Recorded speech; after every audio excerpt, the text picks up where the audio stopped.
오늘 말씀은 에베소서 1장 22절, 23절 말씀입니다. 우리 두 절밖에 안 되니까요. 우리 함께 다 같이 봉독하도록 하겠습니다. 시작. 또 만물을 그의 발 아래에 복종하게 하시고 그를 만물 위에 교회의 머리로 삼으셨느니라. 교회는 그의 몸이니 만물 안에서 만물을 충만하게 하시는 이의 충만함이니라. 아멘. 네, 앉으시겠습니다. 생명의 공동체를 세우는 40일 캠페인이 이제 한 주 앞으로 다가왔습니다. 다음 주부터 이제 시작을 하게 될 건데요. 이 캠페인을 도대체 왜 하는 건가? 이런 생각을 하시는 분들이 계실 것 같아요. 왜냐하면 우리가 교회이기 때문입니다. 만약에 우리가 학자면 우리는 뭘 해야 되겠어요? 연구를 해야 되겠죠. 스포츠 선수면요, 체력 단련을 해야 되지 않겠습니까? 훈련을 하겠죠. 가수는요, 늘 발성 연습을 해야 되겠죠. 근데 우리는 누구예요? 교회죠. 네, 우리는 교회로 모였습니다. 그래서 교회가 해야 될 일을 하는 겁니다. 우리는 산악인들의 모임도 아니에요. 우리는 정치인들의 모임도 아닙니다. 우리는 예술가의 모임도 아닙니다. 우리 모두는 예수님을 그리스도로 믿고 따르는 교회로 모인 것입니다. 이 사실을 우리가 분명히 알면요, 40일간 생캠을 왜 해야 되는지 거기에 대한 이유를 여러분들이 분명히 알 수 있으리라 생각이 됩니다. 이 생캠은요, 우리가 교회다운 교회가 되기 위한 체질화 작업이에요. 체질화라는 게 뭐냐 하면 몸에 배게 하는 것이죠. 몸에 배게 하는 것. 그래서 그냥 건드리기만 해도 저절로 나오도록 하는, 그 정도로 몸에 배게 하기 위한 가장 기초적인 훈련입니다. 반복 작업이에요. 우리에게 이런 훈련이 필요한 이유는요, 우리 자체가 죄인이기 때문에 그렇습니다. 이 죄인의 체질을 가지고 있어요. 그걸 알 수 있는 게 뭐냐 하면, 나쁜 습관은 별 노력을 하지 않아도 너무 쉽게 몸에 배버리잖아요. 그냥 아무 생각 없이 관리하지 않으면 나쁜 습관은 그냥 자동적으로 몸에 배요. 그러나 반면에 좋은 습관은 어때요? 좋은 습관은요, 몸에 배게 하는 게 너무너무 어렵지 않아요? 좋은 습관을 체질화하려면 정말 많은 시간과 노력을 기울여야 되고, 정말 체질화해서 좋은 습관이 몸에 배게 하는 것은 정말 느린 작업입니다. 힘겨운 작업이에요. 왜냐하면 우리가 그만큼 죄인의 체질을 가지고 있기 때문이다 라고 하는 것이죠. 여기에 예외인 사람이 아무도 없습니다. 모든 사람들이 다 죄인이기 때문에 그렇습니다. 나쁜 습관을 방치하면요, 그게 체질이 되고요, 그리고 그게 삶의 방식이 되고, 그것이 인생을 지배하게 됩니다. 그러니까 좋은 결과가 나올 수가 없죠. 그래서 나쁜 습관을 우리는 없애야 돼요. 근데 나쁜 습관을 없애려면 어떻게 해야 됩니까? 이 나쁜 습관을 없애야지 한다고 되는 게 아니더라고요. 나쁜 습관을 없애려면 좋은 습관으로 대체하는 방법밖에 없습니다.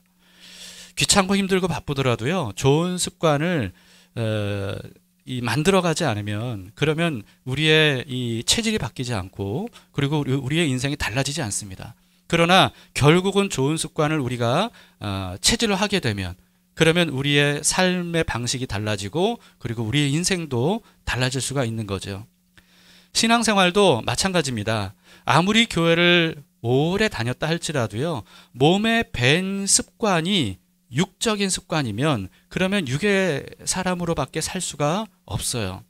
그러나 우리가 예수 그리스도를 통해서 거듭난 사람이라면, 그렇다면 이제는 영의 사람으로 살아야 되지 않겠습니까? 그것을 습관화하는 것이 우리가 해야 될 일이에요. 영의 사람으로 체질화하는 작업, 이것은 우리가 해야 됩니다. 여러분, 바울의 가르침을 우리가 잊지 말도록 합시다. 바울은요, 예수 그리스도 안에 있는 사람은 누구나 정죄함이 절대 없다, 죄와 사망의 법에서 해방됐다, 이렇게 선언합니다. 그런데 이렇게만 말씀하고 끝나는 게 아니고요, 그 바로 뒤에 이어서 이렇게 말씀해요. 로마서 8장 5절에서 9절인데요.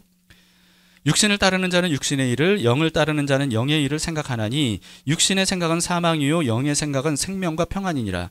육신의 생각은 하나님과 원수가 되나니 이는 하나님의 법에 굴복하지 아니할 뿐 아니라 할 수도 없음이라.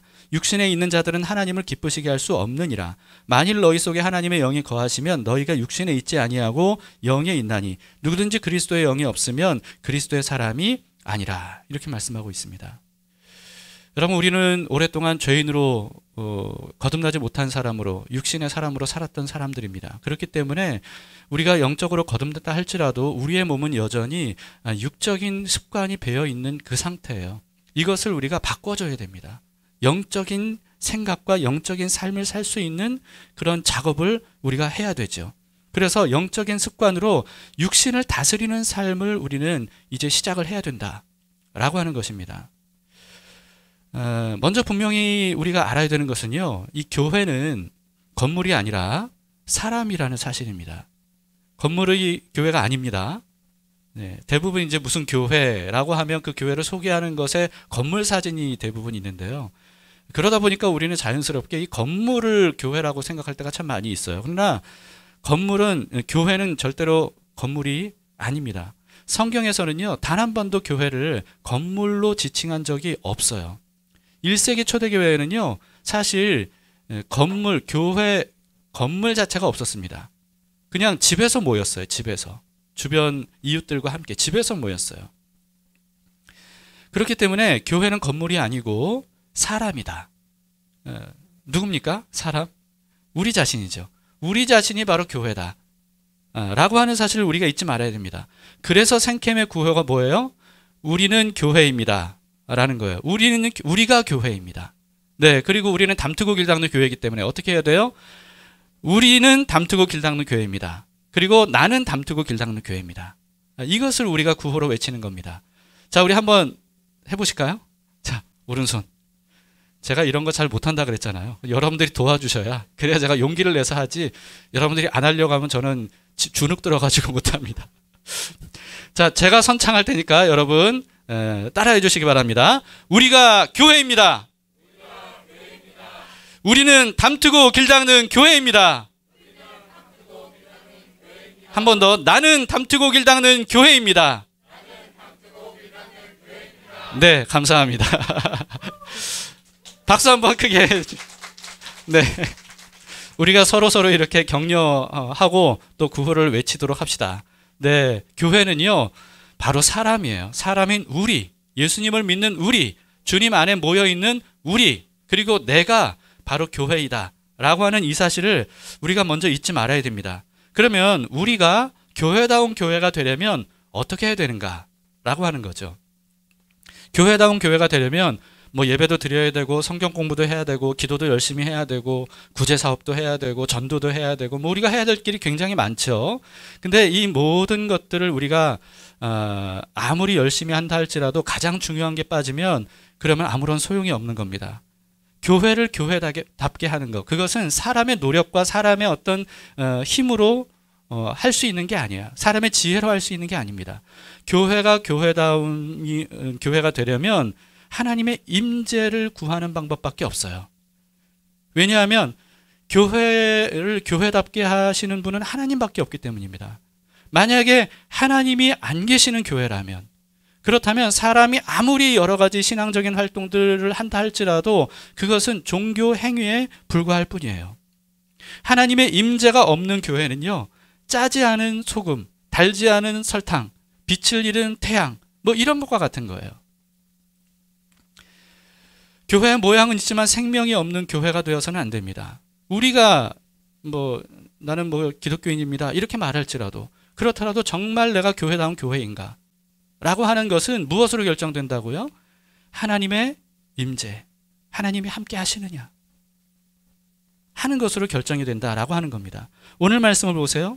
에베소서 1장 22, 23절.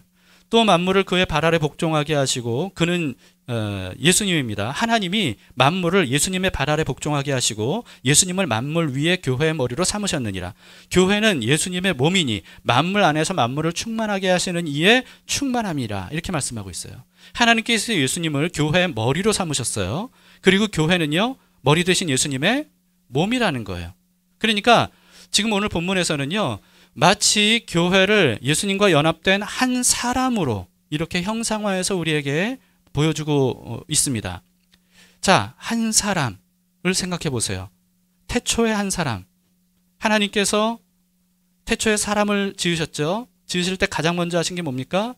흙으로 빚으셨어요. 여러분, 흙으로 빚은 그 상태가 사람인가요? 사람의 모양은 있다 할지라도 아직 사람은 아닙니다. 언제 사람이 됐죠? 네, 하나님께서 그 코에 생기를 불어넣어 주셨을 때, 그럴 때 비로소 사람이 된 겁니다. 생기를 불어넣기 전에는 그냥 흙덩이에 불과했을 뿐이에요. 그런데 생기를 불어넣었을 때 비로소 그때 살아 숨쉬는 사람이 된 거죠. 그런데 모든 사람은요, 언젠가 숨을 거두게 돼요. 코에서 생기가 사라지는 겁니다. 그러면 그 순간은, 그렇게 되면 이제 더 이상 사람이 아니라 시체가 되는 거예요. 그래서 시체가 되면 그러면 아무리 평생 사랑했던 사람이나 아무리 그 사람이 훌륭하고 선하고 많은 업적을 이룬 사람이라 할지라도 그 사람은 데리고 있을 수 없어요. 이미 시체가 됐으면 흙으로 돌아가도록 보내줘야 됩니다. 교회가 바로 그렇습니다. 여러분, 교회를 설립하고 그리고 또 큰 예배당도 짓고 그리고 또 수많은 사람들이 그 예배당에 모인다 할지라도 그렇더라도 하나님께서 임재하시기 전에는 교회라고 할 수 없는 거예요. 그리고 그래서 흙덩이에 불과한 아담의 상태와 같은 거죠. 그런데 하나님께서 임재하시면 그때 비로소 살아있는 교회가 되는 거예요. 교회는 건물이 아니라 사람이라는 사실을 잊지 말고 여러분 계속 들으시기 바랍니다. 그런데 어느 순간 어떤 이유에서든 하나님께서 교회를 떠나시잖아요. 그러면 어떻게 되죠? 아무리 교회에서 많은 활동들을 하고 많은 예배를 드리고 많은 사람들이 모이고 그리고 많은 어떤 좋은 일들을 한다 할지라도 그 교회는 이미 죽은 교회라고 할 수 있는 거예요. 하나님께서 출애굽한 이스라엘 백성들에게 성막을 만들라고 하셨습니다. 출애굽기에 보면 나와 있어요. 성막을 요렇게 이것으로 이런 식으로 이런 모양으로 만들어라. 굉장히 자세하게 말씀해 주셨습니다. 그리고 이 출애굽기 마지막 부분은 바로 그와 같이 하나님께서 말씀하신 대로 성막을 만들어가는 과정이 나오고 마지막 40장에 성막이 완공된 것이 기록이 돼요.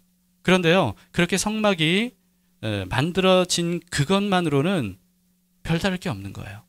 그냥 좀 특이한 천막에 불과하죠. 그런데 성막이 진짜 성막이 됐을 때는 언제예요? 하나님의 성령이 성막의 지성소에 임하셨을 때. 그럴 때 비로소 진짜 성막, 거룩한 천막이 된 겁니다. 그로부터 약 500년 후에 솔로몬이 성막과는 비교할 수 없이 크고 화려한 성전을 지었죠. 성전도 마찬가지입니다. 그 자체로는 아무리 크고 화려하고 멋있고 그럴싸하고 심지어 홀리홀리하게 느껴지는 그런 건축물이라 할지라도 그렇더라도 그 자체는 그냥 건축물일 뿐이에요. 그런데 하나님께서 솔로몬이 지은 성전에 임하셨을 때 그때 비로소 그 건축물이 성전이 된 겁니다. 그런데 솔로몬 이후에 이스라엘이 남북으로 갈라졌어요. 남북으로 갈라진 이스라엘은요, 남쪽도 북쪽도 모두가 다 끊임없이 하나님을 배반합니다. 그리고 우상들을 섬겼어요. 하나님은 수많은 선지자들을 보내셔서 너희가 잘못된 길로 가고 있다, 멸망의 길로 가고 있다 라고 회개를 촉구하시면서 수많은 선지자들을 보내셨습니다. 그런데 이스라엘은 오히려 그런 선지자들을 박해하고 심지어 죽였어요. 그 결과 하나님은 경고하신 대로 솔로몬의 성전에서 떠나십니다. 이 과정이 에스겔서에 자세히 기록이 되어 있어요. 하나님의 성령께서 어떻게 성전을 떠나시는지 그것을 자세히 기록하고 있습니다. 솔로몬 성전은 하나님의 영이 떠난 이후, 하나님의 영광이 떠난 이후에도 사실은 예전과 겉으로 보기에는 다를 바 없었을 거예요. 똑같은 건축물 그대로였고요. 그리고 그 건축물에서 제사장들은 예전과 똑같이 제사를 드리고 있었어요. 그러나 눈에 보이진 않아도 달라진 게 뭐예요? 하나님의 영광이 그 성전을 이미 떠났다는 거예요. 자, 여러분, 하나님의 영광이 성전을 떠난 이후에 그 성전 어떻게 됐습니까? 하나님께서 성전에 임재하셨을 때는요, 아무리 주변에 강대국이라 할지라도 그 당시에 이제 그 아수르, 그 바벨론 이런 어떤 엄청난 대제국들이 발흥을 하고 또 이집트 제국도 그 주변에 이스라엘 땅은 사실 거기에 둘러싸여 있잖아요. 그런데도 불구하고 하나님의 영이 성전에 임하셨을 때는요, 이스라엘을 누구도 무너뜨릴 수 없었어요.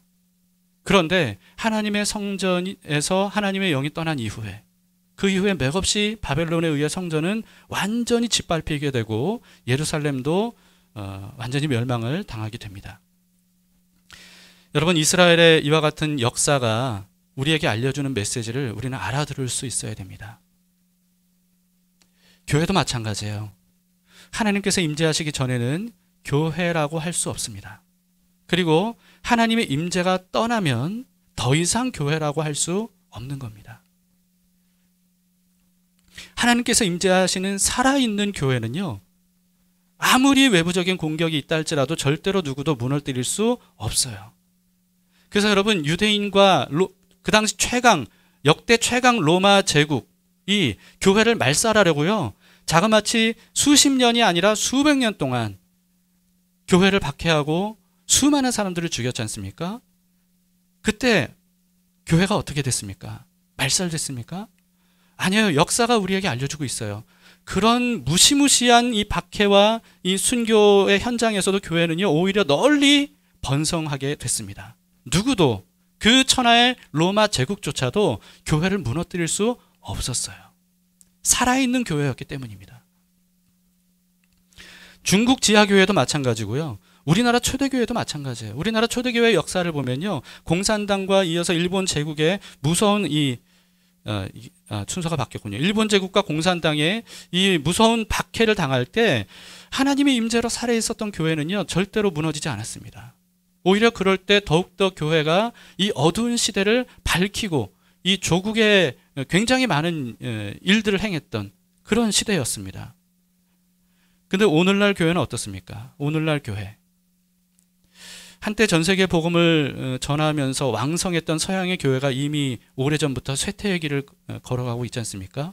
그래서 예배당으로 쓰였던 곳이 뭐 나이트클럽이 되기도 하고, 뭐 찻집이 되기도 하고, 심지어는 뭐 다른 어떤 다른 종교의 사원이 되기도 하고, 뭐 이렇게 되어버렸잖아요. 중국교회, 한국교회도요, 정말 급격한 쇠락의 길을 현재까지도 걷고 있습니다. 그 이유가 뭘까요? 왜 오늘날의 교회가 이렇게 점점 쇠락하고 있는 겁니까? 기독교인들은 세상이 너무나도 악하기 때문이다. 세상이 너무나 타락했기 때문이다. 세상이 너무나 교회를 괴롭히기 때문이다. 이렇게 말하지만 그건 핑계입니다. 여러분, 세상은요, 항상 악했어요.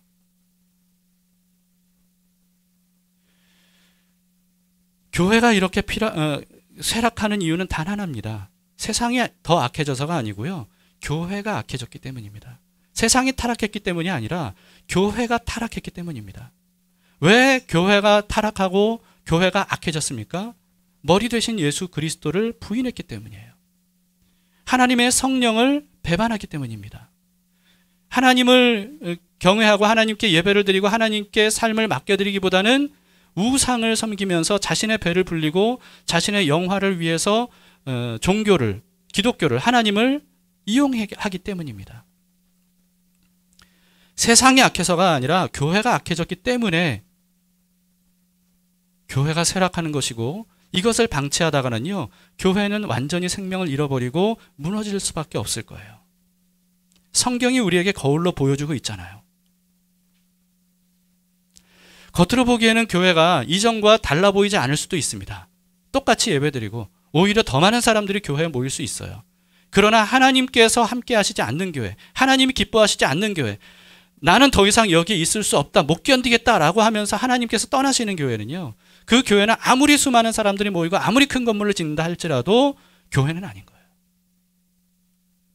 결국은 마치 포도나무에서 떨어져 나간 가지처럼 지금 당장은 뭔가 파릇파릇한 잎사귀가 붙어 있는 것처럼 보이지만 이미 죽음이 시작된 것이라고 볼 수 있는 겁니다. 오늘날 교회가 어떤 상황인지 우리는 그 현실을 자각해야 돼요. 교회인 우리가 어떤 상황인지 그것을 자각해야 된다는 거예요. 나는 과연 살아있는 교회인가? 나는 과연 누구도 무너뜨릴 수 없는 그런 하나님이 임재하시는 그런 교회인가? 우리 담길 교회가 바로 그런 교회인가? 한국 교회가 지금 현재 어떤 상황인가? 라고 하는 것을 우리가 분명히 자각을 해야 된다는 거죠. 그래서 그동안 우리가 그저 육신의 생각만으로 지나치게 빠져 있었던 우리 자신을 흔들어 깨우는 작업이 필요해요. 이렇게 살아서는 안 된다는 거죠. 우리의 정체성을 되찾아야 된다는 거예요. 우리의 잃어버린 생명력을 다시 한번 일으켜 깨우는 것이 우리에게 필요합니다.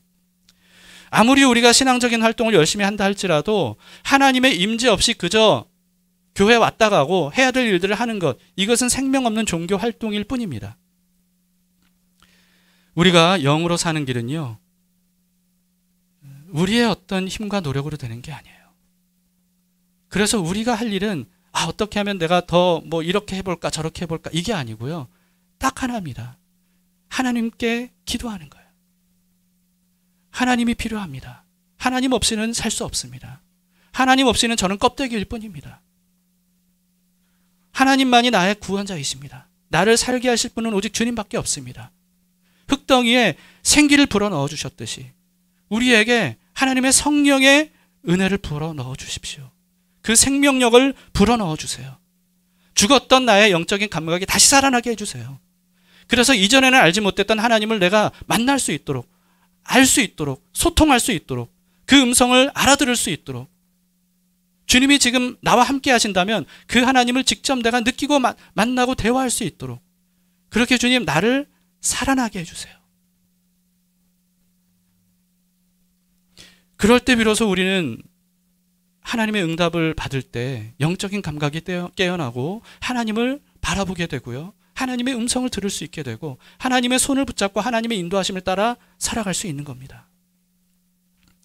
생캠의 목적이 바로 그거예요. 생캠을 통해서 우리는 가장 우선적으로 뭘 해야 되느냐. 물론 뭐 여러 가지 우리가 해야 될 일들이 있습니다. 그러나 그 모든 것들은 수단일 뿐이에요. 목적은 하나님의 임재예요. 하나님의 임재를 구하는 것. 우리에게 생명을 불어넣으실 유일한 창조주 하나님의 그분의 임재를 우리가 구하는 겁니다. 하나님은 하나님의 임재를 간절히 구하는 사람을 거절하신 적이 없어요. 우리가 구할 때 주님은 반드시 우리에게 임해 주실 겁니다. 우리 안에 강력하게 들어오실 거예요. 단 한 번도 하나님의 임재를 경험하지 못한 사람들은 그게 뭔지를 잘 모를 겁니다. 그러나 이번 기회에 그런 은혜가 있기를 바랍니다. 그래서 한 번도 하나님의 임재를 경험하지 못했고 하나님이 도대체 있는 건지 없는 건지 그것조차도 아직까지 확신하지 못한 분들은요, 이번 생캠에 기대를 하세요. 하나님을 만날 수 있기를 바랍니다. 간절히 기도하고 주님을 추구하면 주님께서는 우리에게 반드시 임하여 주시리라 믿고, 그때 비로소 우리는 진짜 성전이 되는 거예요. 그때 비로소 우리는 진짜 살아있는 사람이 되는 거예요. 말로만 듣고 배웠던 하나님으로는 안 됩니다.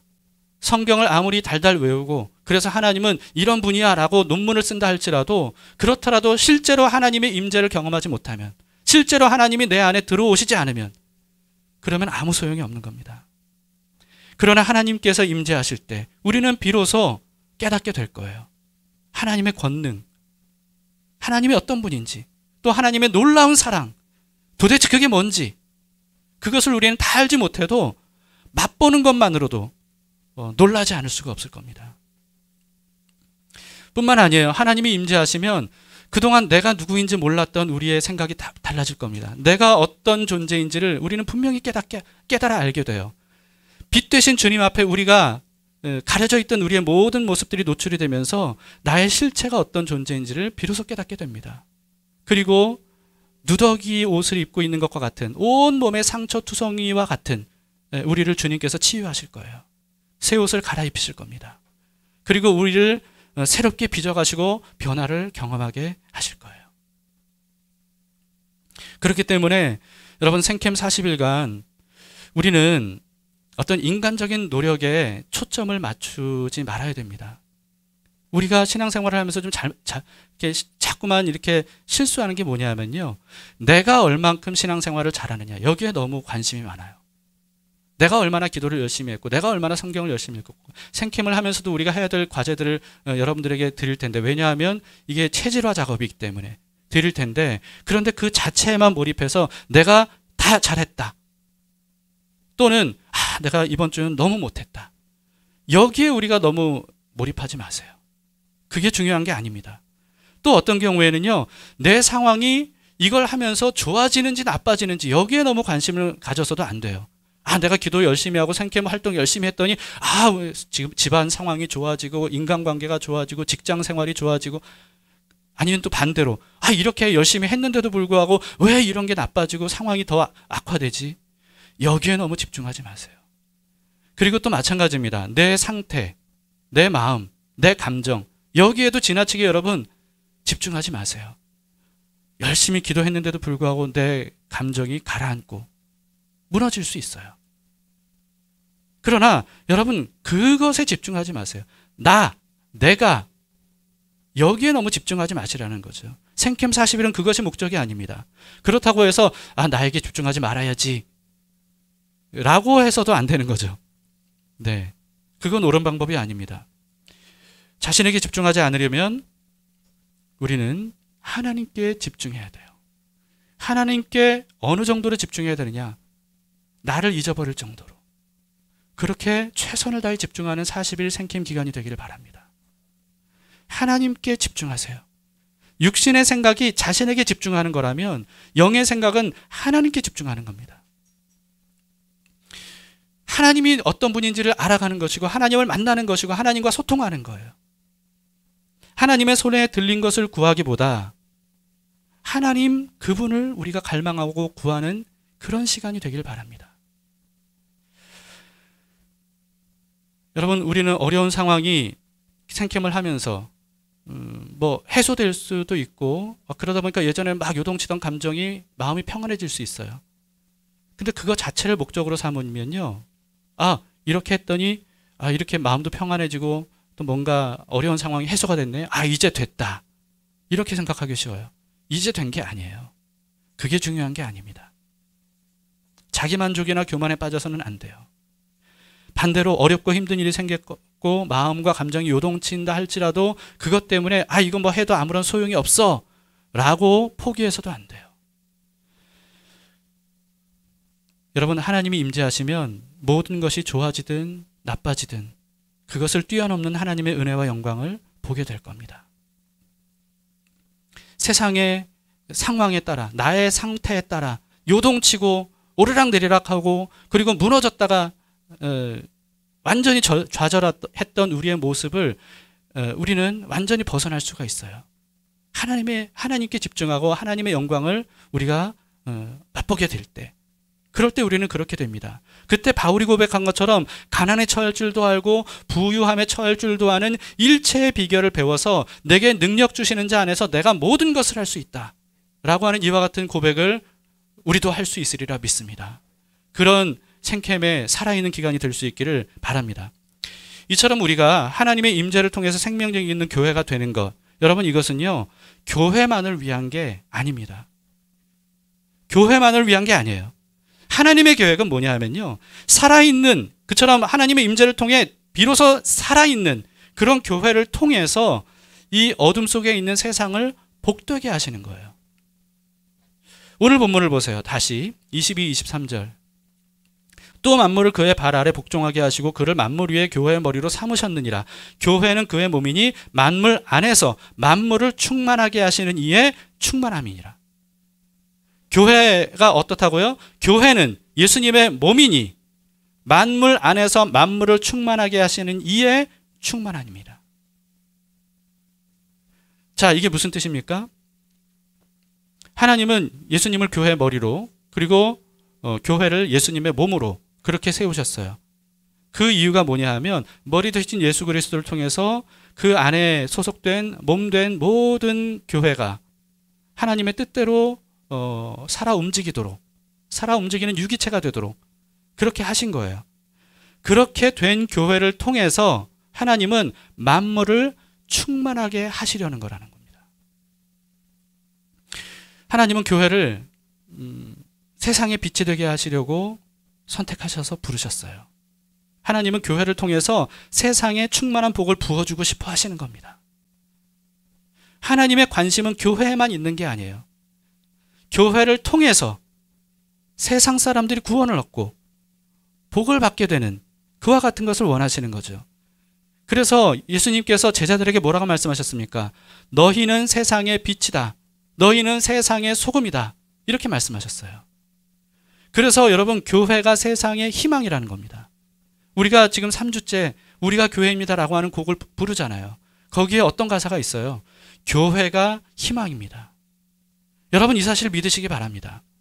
교회가 희망이에요. 세상의 희망이에요. 하나님은 그렇게 부르신 거예요, 교회를. 하나님은 아브라함을 부르셨는데요. 아브라함만 부르신 게 아니고요. 아브라함만을 위해서 부르신 게 아니고 아브라함을 통해서 세상을 복되게 하시려고 부르셨던 겁니다. 그래서 하나님은 아브라함을 부르시고 처음에 뭐라고 말씀하셨냐면 너는 복을 받으라 이렇게 말씀하신 것 동시에 너는 복이 되라 이렇게 말씀하셨어요. 자, 창세기 12장 2절입니다. 내가 너로, 하나님이 아브라함에게 하시는 말씀입니다. 내가 너로 큰 민족을 이루고 내게 복을 주어 내 이름을 창대하게 하리니 너는 복이 될지라. 하나님이 아브라함에게 복을 주시겠다는 거예요. 그런데 그것이 끝이 아니죠. 그걸 통해서 너는 세상에 복이 되어라 라고 말씀하시는 겁니다. 여러분, 아브라함은 이스라엘의 조상이죠. 그런데 사실은 아셔야 될 게요. 이스라엘의 조상 이전에 아브라함은 믿음의 조상이라고 바울이 알려주고 있습니다. 아브라함은 모든 믿는 자의 조상이에요. 아브라함은 우리 모두의 영적인 조상인 겁니다. 그래서 바울이 말한 대로 교회는요, 아브라함의 뒤를 이어서 세상에 복이 되게 하시려고 부른 그런 존재들이라는 거예요. 우리에게 세상에 복을 주라고 부르신 게 아닙니다. 우리가 어떻게 해가지고 세상에 복을 주라고 하신 게 아니고요. 하나님은 우리를 통해서 세상에 복을 주시려고 부르신 거예요. 우리가 세상에 복을 줄 수 있는 게 아니라 하나님이 우리를 통해서 세상에 복을 주시는 거죠. 그게 오늘 본문의 말씀입니다. 여기에 우리 자신을 기쁘게 내어드리는 게 필요하다라고 하는 것이죠. 여러분, 아까 그 솔로몬 성전이 바벨론에 완전히 패망했다고 했습니다. 완전히 파괴됐다고 말씀드렸어요. 그 이후에 성전은요, 스룹바벨이라는 사람을 통해서 다시 재건됩니다. 그리고 그 이후에 수백 년 후에 헤롯, 유다를 다스렸던 헤롯 왕가를 통해서 크고 화려하게 증축이 돼요.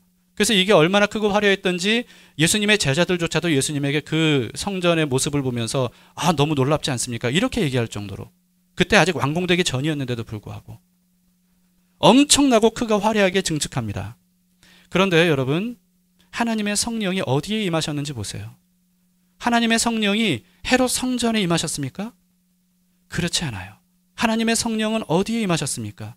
마가 요한 다락방에 모인 오합지졸의 제자들 거기에 성령께서 임하셨어요. 크고 화려한 성전은 결국 어떻게 됐어요?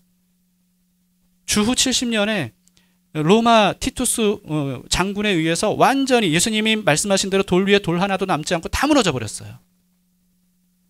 반면에 무서워서 벌벌 떨면서 다락문을 꼭 잠그고 있었던 제자들, 그들에게 성령이 임하셨을 때, 그때 이들은 세상이 이길 수 없는, 세상이 감당할 수 없는 놀라운 능력의 사람들이 됐습니다. 이들이 세상을 뒤집어 엎는 사람들이 돼요. 로마 제국이 그토록 오랜 시간 동안 교회를 말살하려고 했지만 오히려 교회가 로마 제국을 정복합니다. 이와 같이 엄청난 영향력을 끼쳤어요. 수많은 사람들이 예수님을 그리스도라고 믿을 수밖에 없도록 그런 놀라운 일을 했던 사람들이 바로 마가 요한 다락방에 모였던 오합지졸에게 임하신 성령님에 의해서 일어난 일이죠. 하나님은 오늘날에도 교회를 통해서 그런 일을 하기를 원하십니다. 물론 오늘날 교회는요, 정말 말도 많고 탈도 많죠. 그걸 부인할 수 없고 사실 여러분들보다 제가 한국교회 현실을 더 잘 알고 있을 겁니다. 차마 여러분들에게 교회의 실체에 대해서 말씀드리기 어려울 정도로 교회에는 정말 많은 문제들이 있어요. 잠깐만 교회에 몸담아도 실망하는 사람들이 굉장히 많이 있습니다. 그래서 어느 교회를 가야 될지 모르겠다는 사람들이 너무 많아요. 경악할 일들도 있어요. 그러나 여러분, 예수님은요, 12제자를 선택하셨습니다. 12제자는 무식하고 또 이기적이고 또 비겁하기까지 했던 사람들이에요. 가진 것은 없으면서 야망이 가득했던 사람들입니다. 자기들끼리 서로 예수님 앞에서도 싸웠던 사람들이에요. 그러나 예수님은 그들을 부르셨습니다. 그리고 그들을 변화시켜 주셨어요. 그리고 그들을 통해 세상의 판도를 바꾸는 놀라운 일들을 행하셨습니다. 여러분, 교회에 문제가 많아도요, 여전히 하나님은 교회가 세상의 희망이라고 말씀하세요. 교회에 하나님의 성령이 임하시면, 교회에 하나님의 임재가 가득해지면, 교회가 하나님으로 인해 변화가 되면, 그러면 세상에 드디어 빛과 소금의 역할을 감당하게 되는 겁니다. 여러분, 하나님은 세상의 희망으로 교회를 부르셨다는 사실을 잊지 마세요. 우리 자신을 보면 우리가 뭘 할 수 있을까? 그렇게 생각할 수 있어요. 또 어떤 사람들을 보면 저런 사람들이 교회에 있으면 교회는 아무것도 못할 거야 라고 생각할 수 있습니다. 그러나 그것은 인간적인 생각이에요. 하나님이 우리와 함께 하시면, 그러면 오히려 깊은 죄 중에 있었던 사람이 더 큰 변화를 일으키고 그리고 더 큰 영향력을 끼칠 수가 있습니다. 우리가 교회라는 사실을 잊지 마세요. 우리가 아무리 초라해도, 세상 사람들의 조롱을 받아도, 노아의 시대 때 세상 사람이 구원받을 수 있는 유일한 길은 방주였습니다. 사람들의 조롱을 받던 방주였어요. 오늘날 교회도 마찬가지입니다. 하나님의 임재를 갈망합시다. 하나님의 뜻대로 움직이는 교회가 되도록 우리가 체질을 하도록 합시다. 생캠 6주간 동안은요, 여러분 반드시 참여해 주시길 바라요. 물론 개인적인 사정들이 다 있으실 수 있습니다. 바쁘고 상황이 여건이 어렵고 가족이 허락해 주지 않고 여러 가지 문제들이 있을 거예요. 그러나 6주 동안이라도 어떻게든 여러분 최선을 다해서 꼭 참여하시기를 바랍니다. 예배와 소그룹 모임 6주간은 여러분 모든 스케줄을 좀 최대한 조정을 해서 누구에게 부탁을 해야 해결되는 일이라면 부탁을 하셔라도, 또는 어떤 손해가 일어나는 일이더라도 최소 6주간은 손해를 감수하는 한이 있어도 여러분 여기에 함께 동참해 주시기 바라요. 여러분이 얼마나 하나님의 임재를 갈망하고 소망하는지 그것을 여러분 그렇게 한번 결단을 해 주시기를 바랍니다. 혹시 도저히 참석할 수 없는 불가능한 상황이 있다 할지라도, 사정이 있다 할지라도 여러분 포기하지 말고 기도합시다. 우리가 어떻게 해도 안 되는 일이라면 기도합시다. 하나님, 지금 이런 상황인데 생캠 꼭 참석해야 되겠습니다. 하나님 어떻게든 조정해 주세요. 혼자만 기도하지 말고요, 조원들에게 기도 부탁하시고, 그리고 우리 중보기도팀에 여러분 기도 부탁하셔서 그래서 함께 이 생캠에 참여하도록 합시다. 마음속에 이 생캠이라는 게 너무 부담스럽고 싫은 마음이 드는 분들도 있을지 모르겠어요. 그러나 여러분 주님이 부르시고 계신다고 그 음성에 여러분들이 따르겠다고 결단해 주시기 바라요. 생캠은 영적 전쟁입니다. 생캠은 영적 전쟁이에요. 하나님께 다가가려는 우리를 사탄은요 필사적으로 막으려고 할 겁니다. 영이신 하나님의 존재를 믿는다면 영적 존재인 사탄의 존재도 여러분 믿으셔야 돼요. 이 믿어야 된다는 것은 두려워하라 이런 뜻이 아니고요. 사탄은요 반드시 존재해요. 두려워할 필요는 없지만 그렇다고 해서 아무것도 아닌 것처럼 무시해서는 절대로 안 됩니다. 영적 전쟁에서 우리는 반드시 이겨야 되고, 그러려면 하나님을 갈망하고 바라봐야 돼요. 하나님께 붙들려야 됩니다. 생캠에 함께하지 못할 이유가 있다면 어쩔 수 없으니까 못하겠다 이렇게 하지 마시고요. 이게 영적 전쟁이라는 사실을 잊지 마세요. 그래서 반드시 이겨야 되겠다는 생각으로 적극적으로 대처하실 수 있기를 바랍니다. 우리는 혼자가 아닙니다. 여러분 생캠을 우리 전교인이 함께하기로 했어요. 그렇기 때문에 한 마음으로 우리가 이 일에 함께해서 6주간 우리는 이기는 법을 터득하도록 합시다. 나를 이기고 육신을 이기고 사탄을 이기고 모든 힘들고 어려운 사정과 상황과 나의 감정과 이 모든 것들을 다 이기는 법을 하루하루 매주 6주간 터득하는 그런 기회가 될 수 있기를 바랍니다. 함께 일어나시겠습니다.